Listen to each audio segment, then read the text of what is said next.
And God of Thunder, this is the Season 6 patch notes for Smite. Hooray, we're finally here, I think. This is just going to be me going over the patch notes, or at least the parts of it that I give a shit about.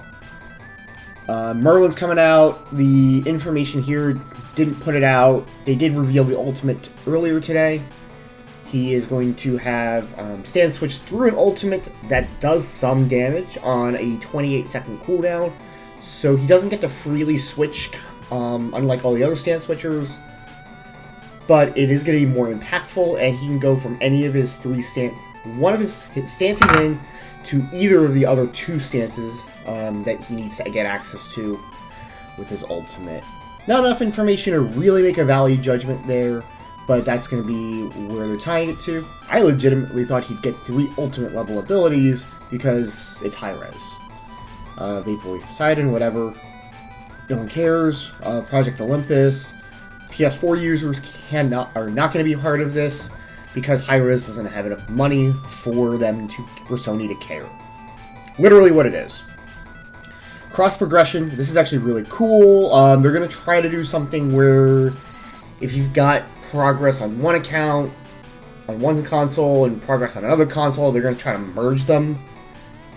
I don't know how they're going to do that. That's going to be really hard. Hopefully they can pull it off and not screw it up. I'm hopeful for that, and if they can get it done, that'd be really cool and a good way to bring a lot of these console players over to PC, because they're not going to lose any of their progress. Okay. Roll queue is another thing that they're introducing into Smite, which I'm a little more skeptical of. And it's entirely because of how they're going to enforce it. So, for example, I like to play Neath support because it drives a lot of people daffy. But when you think about a character with a root, an attack speed slow, a slow, and an automatic, unavoidable stun, there's a lot of CC in that kit, along with ways to initiate combat. And if you have Sovereignty, Lonos Mask, Oni Hunter's Garb, other things, I've actually made Neath support actually kind of a thing. Not a great thing, but a thing. If that's my plan going in, am I like trolling? Am I not doing roll queue? And if my strategy as support is to build all damage, like, am I violating the spirit of that? If I'm like, oh, I'm gonna be Anubis support because the best CC is death. I'm really concerned about if it's going to be enforceable and how they enforce this. On paper, I think this is something everyone wants. In practice, I'm less certain. Okay, ranked. They're going to do some changes to that. Shorter splits, kind of more like Overwatch. They're copying the Overwatch formula. More rewards, so you go up and down the ranks faster, but less time to do so. This is fine. Not sure if I like the future changes with everyone starting in bronze. Kinda weird. I don't know. Season 5 team badges. Okay, fine, whatever. They're changing the way that experience and gold are being done. You can see it there. You can go to the link. It sounds like this is a little bit more to prevent snowballing. So if you manage to get a kill on an enemy that is much stronger than you, you get more than you used to, which is good. A new objective, Totem of Coup. So this is going to be to encourage more activity on the solo side of the map. As a guy who does play a lot of solo lane, I think this is really interesting. You can get up to 15, it looks like 14 iterations of the totem. And it gives the entire team a small buff. It looks like, I think it's only under the tower line, so it's like a Sylvanas flower, but on steroids. And 25 gold to each player. I do wonder if this is going to cause more DPS solo and tank jungle, rather than being a DPS jungle tank solo meta. That will be interesting. I do like them trying to create something that forces activity, but isn't going to be the fire creeps that we had in Season 4. I think it was just 4, sorry. Interesting. I like what they're doing. I like where their head is. I don't know if the movement speed matters, because it's just going to be under tower.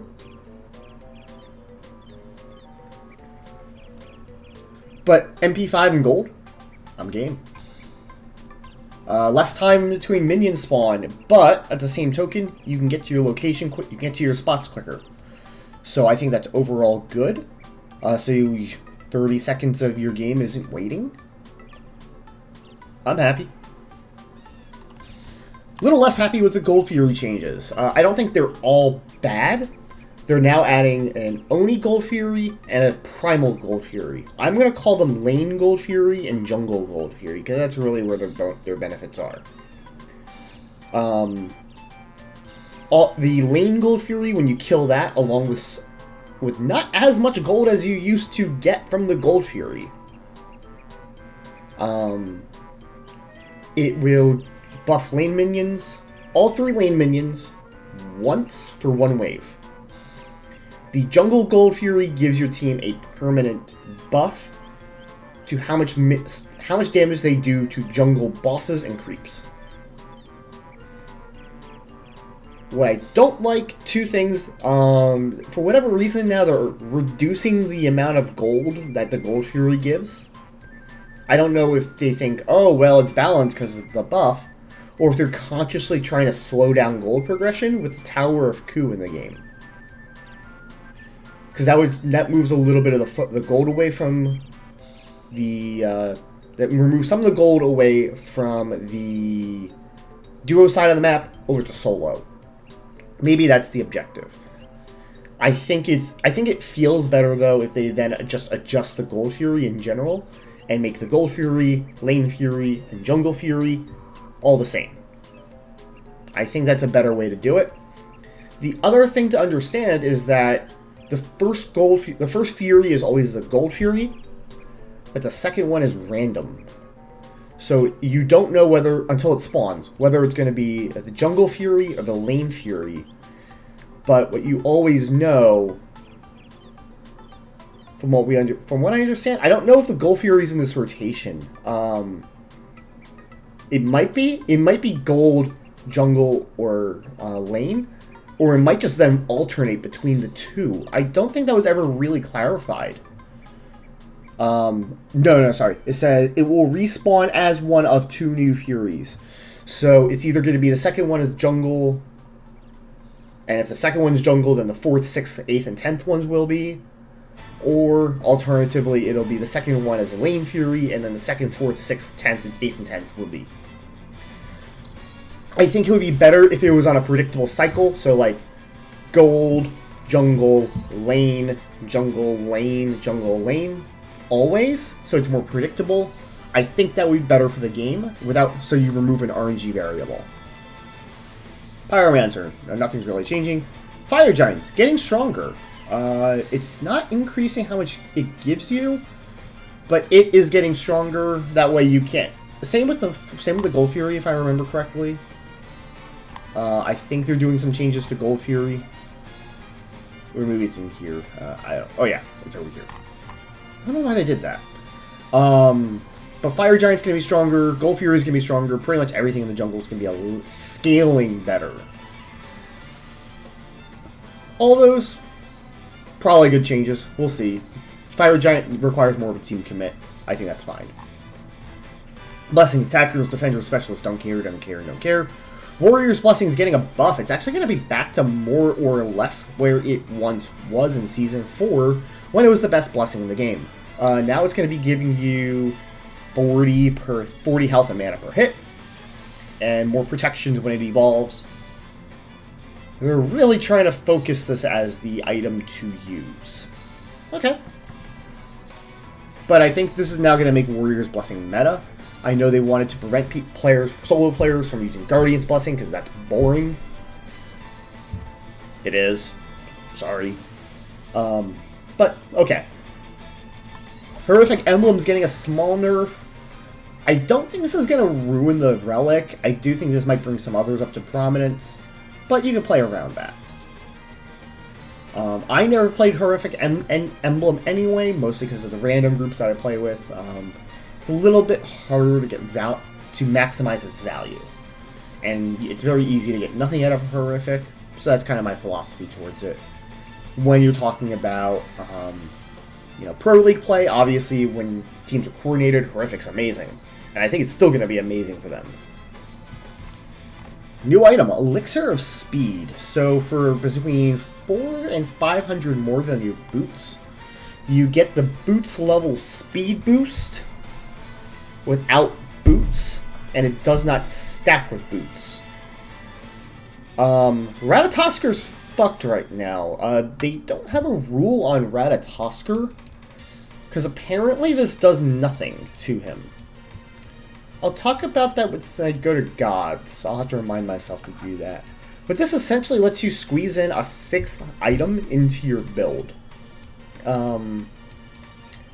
They really want this to be an item that you are a full build, then you sell off your boots, then you buy Elixir of Speed, then you build a true 6 item instead of having your boots be one of those 6.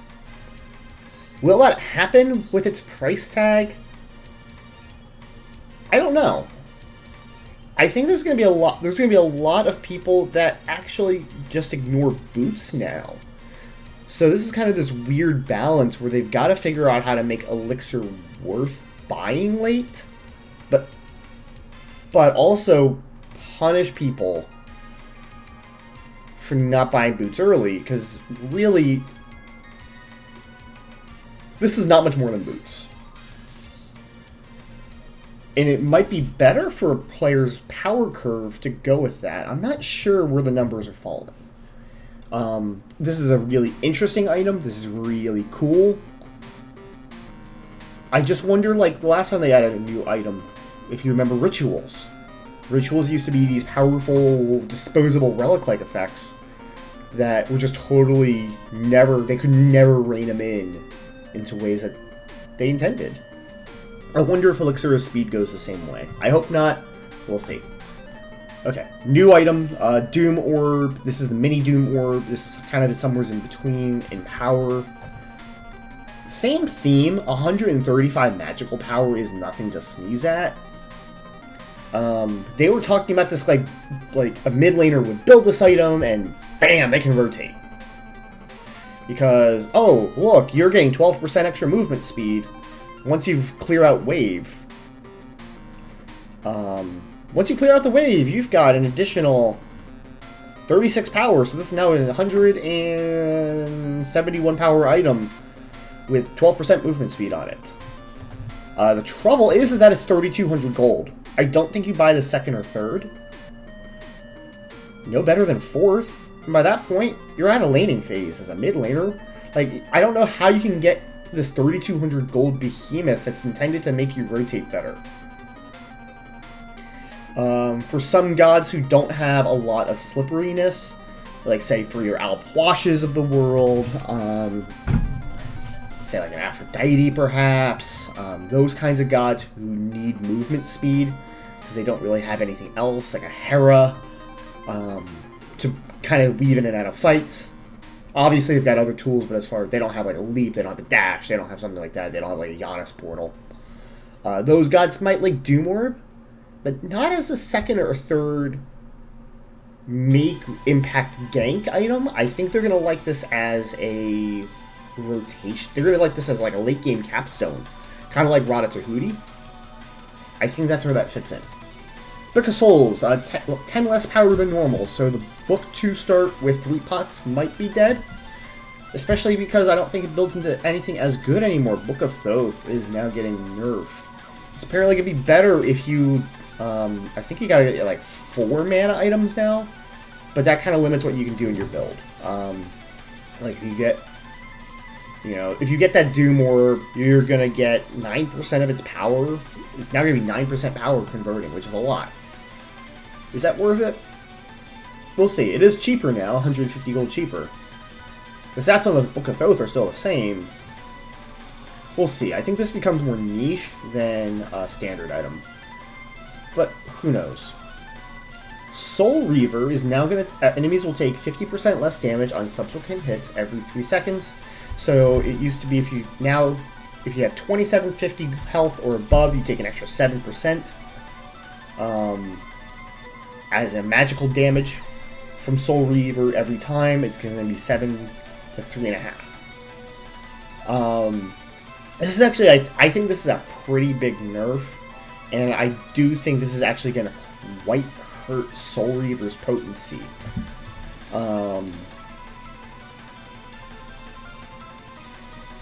I think this item might be out of the meta, because they seem to have a problem with this where Soul Reaver is either never built or always built.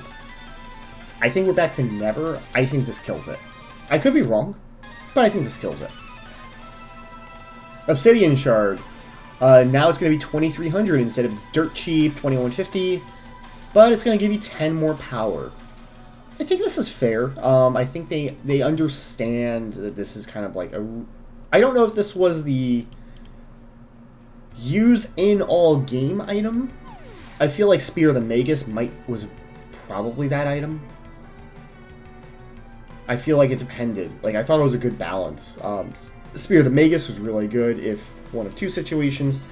You have a lot of damage over time abilities, say like Poseidon or Anubis wants it. I think that was more impactful than Obsidian Shard. Gods such as Scylla with her ult and Crush preferred Obsidian Shard because they would get like only one or two hits, but those hits were way more impactful.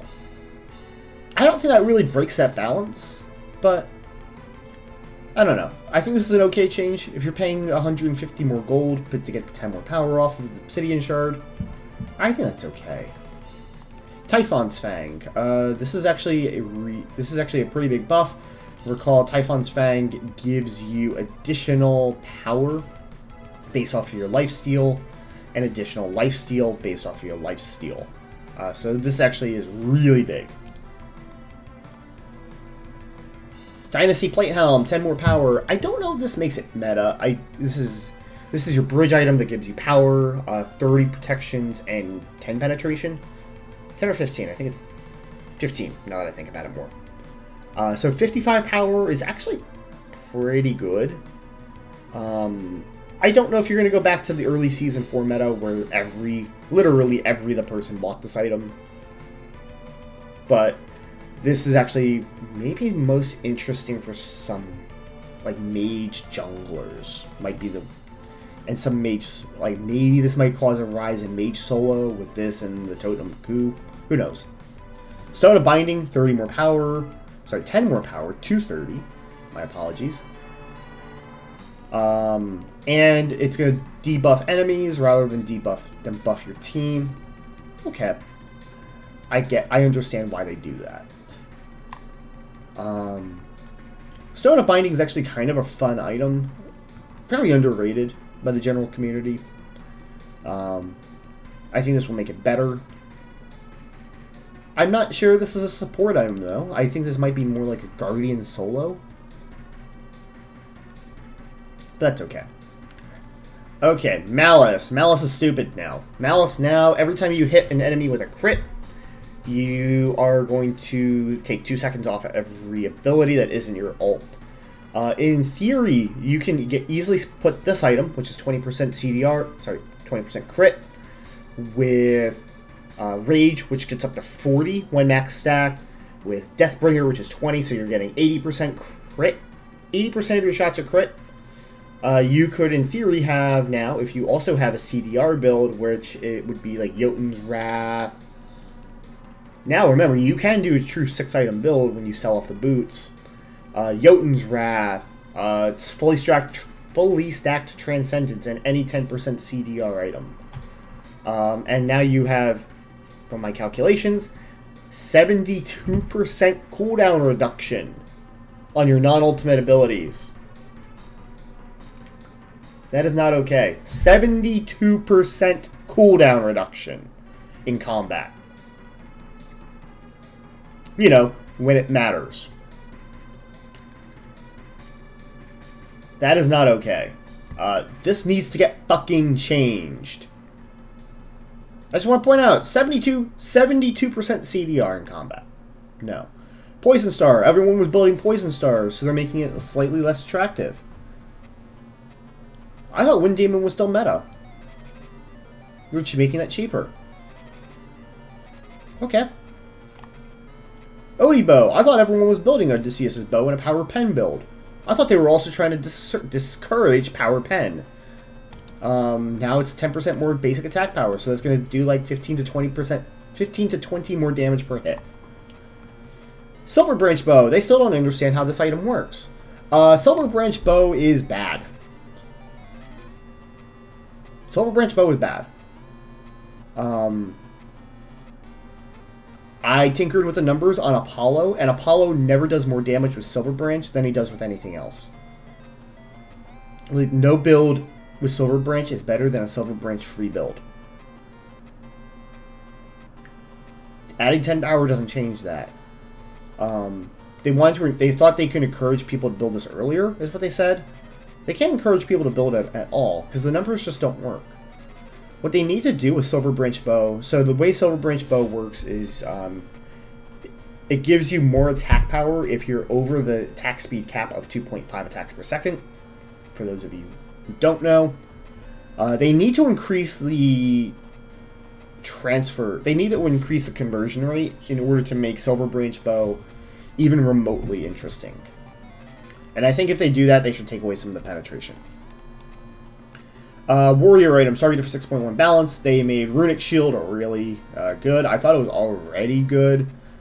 Its best use, I thought, was as a counter to Mage Solo. Building that early into, like, say, like your Zhongquis or your Baron Samdis, who don't build a lot of power, really kind of messes with them. They made it better. Okay. Onculae made it 2150. This is 40 power, 40 physical power, 50 magical prods, and 10% CDR. This is already really good. Still really good. Cudgel. Every Cudgel except for Frostbound got buffed.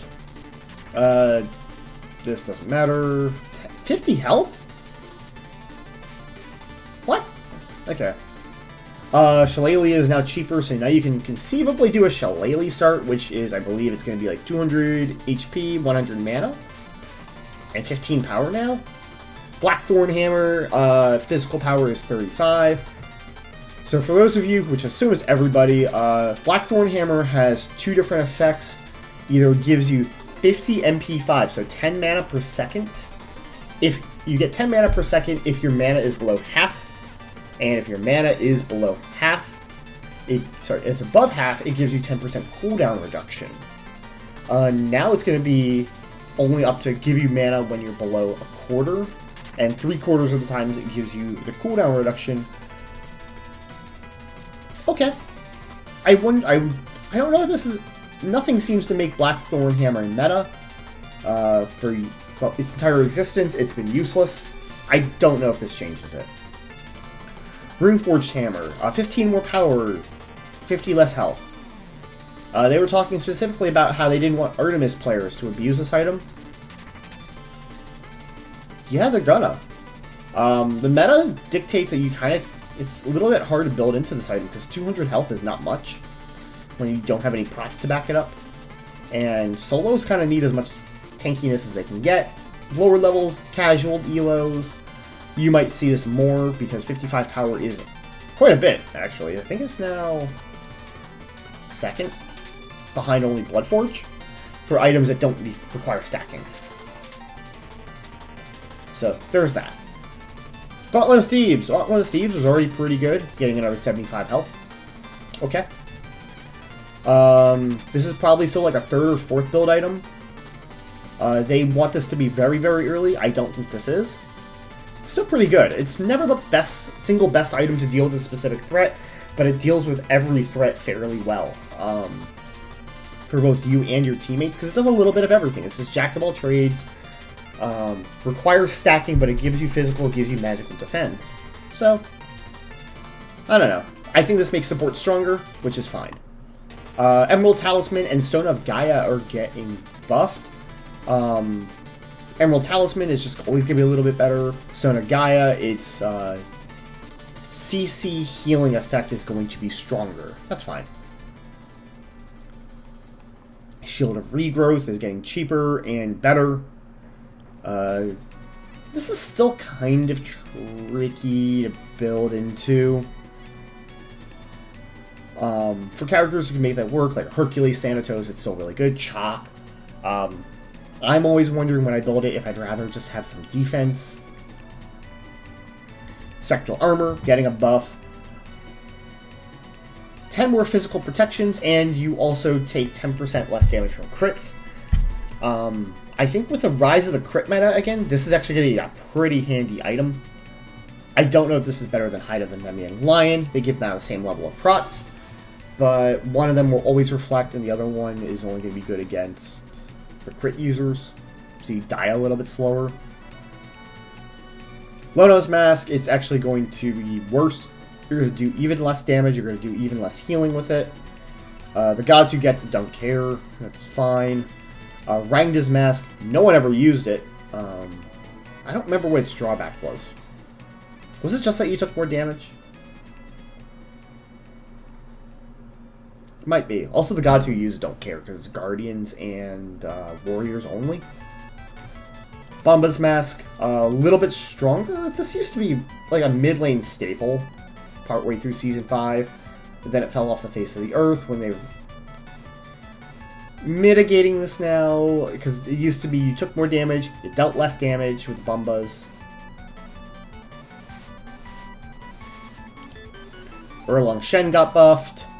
Every warrior is now going to get 70 more HP over the course of the game, starting with 13 more. So every warrior is going to get 13 additional health at level 1, and scales up, so they're going to get 3 more per level.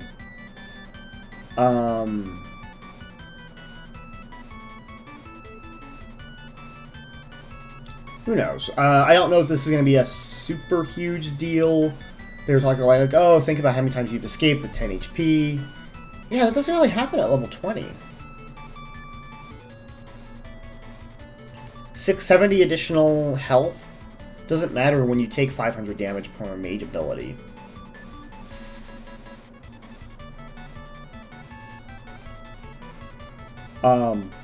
We'll see. I think this might make warriors more flexible. This might cause, again, a rise of the warrior jungle meta like we used to have.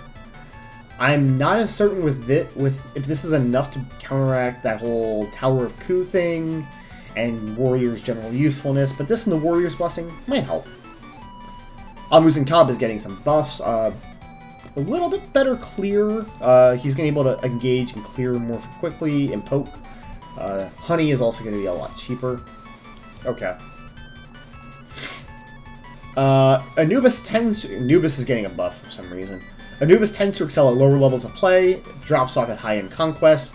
God is risky and fragile, with a huge amount of damage potential. We're increasing early rank duration of his CC. Level his damaging abilities more quickly. You were always doing that. It's goddamn fucking Anubis. Don't fucking shit with us. Can be especially important. Blah blah blah blah. Mummify is actually going to give 0.4 of a second more, but only give you a 1/10 of a second increase per level.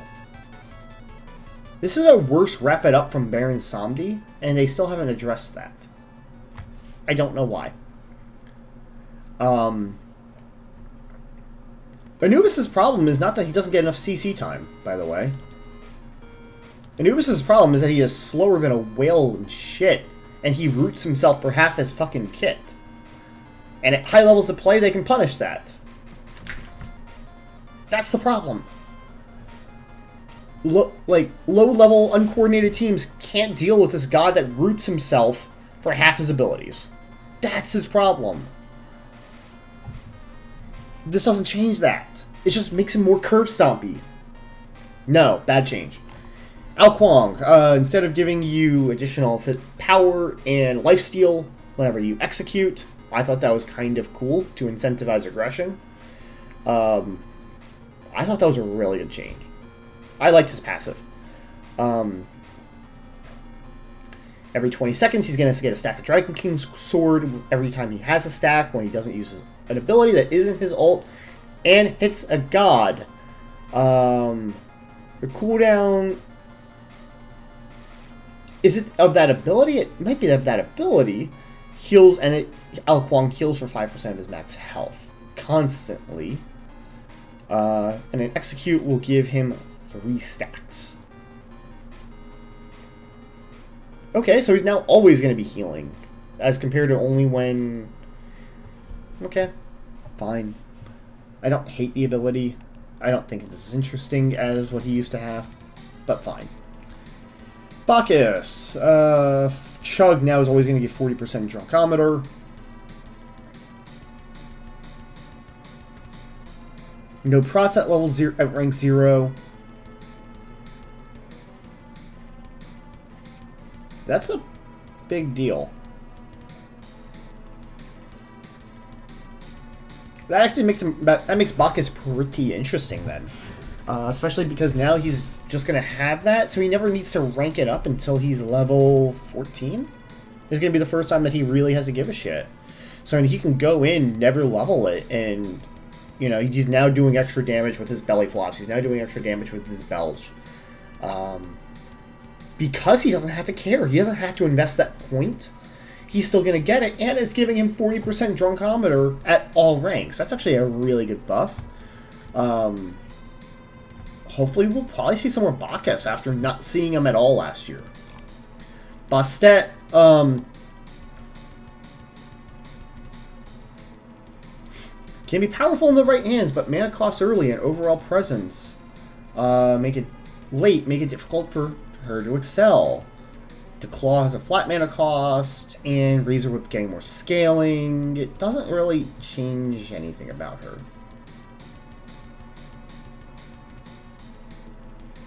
Still bad, and I like Bastet.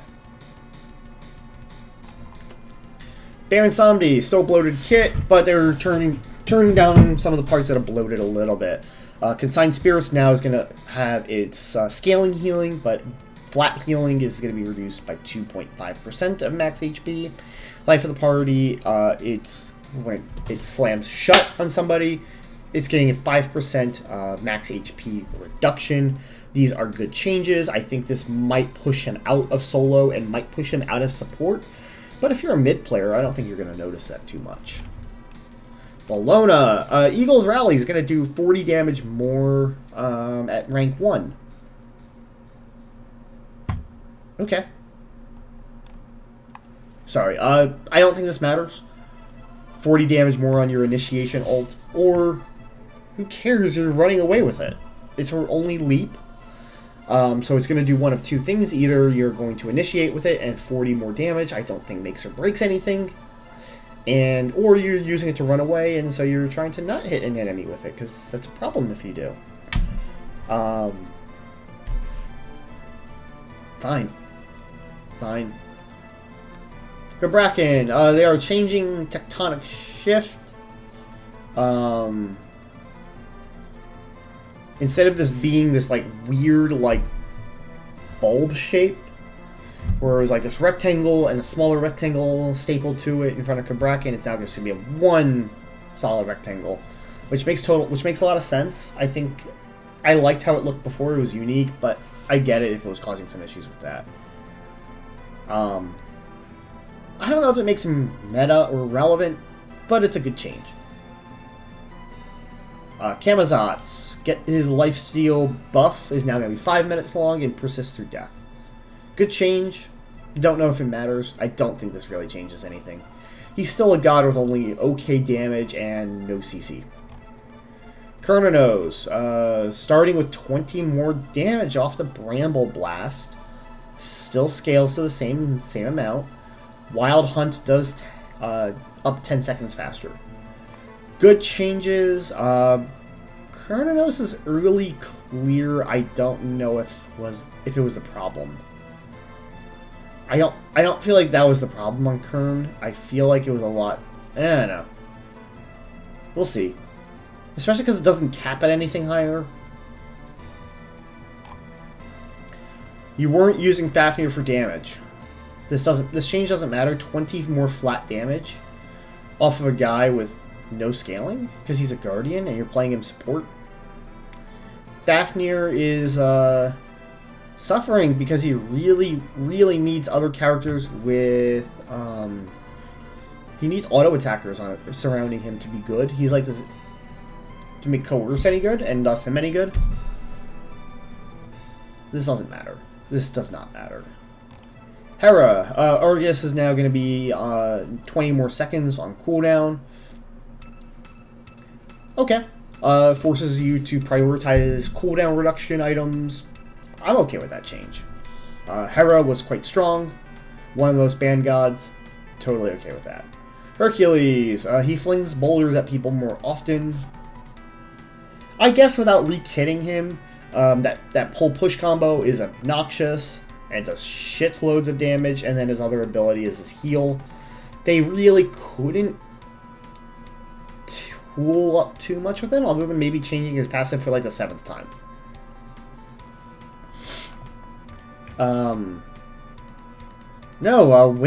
Wind Gust puts Isis in a dangerous spot, high res. It puts her in the worst possible spot to clear the wave. That's its issue, and she has to stay there forever. I'm not sure if you understand this. Dispel Magic gets a range buff. I think that's Magical Prot with Shred and Silence and Slow. And Circle of Protection is actually going to be... No, this is just the deploy range is up. It's not going to make this bigger. It should. If this made this Circle of Protection bigger, that would actually be interesting. Because the only thing that Isis does is like take this zone of control as a mage, and basically make this a you can't fight here area, and that's really all she's uniquely good at. King Arthur, holy shit. Look at how many different things that they have to fucking fix on this guy. I love how now we have 2 gods that are unplayable.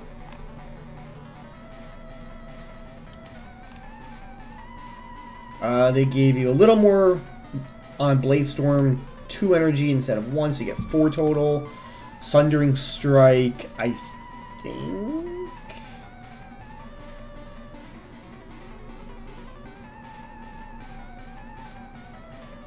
Is Sundering Strike... I don't remember which one that is. I don't remember which one that is, but it's apparently going to be less range for charge? Okay. Loki, getting some meaningless nerfs. Okay. His initial attack does 25% less of your scaling.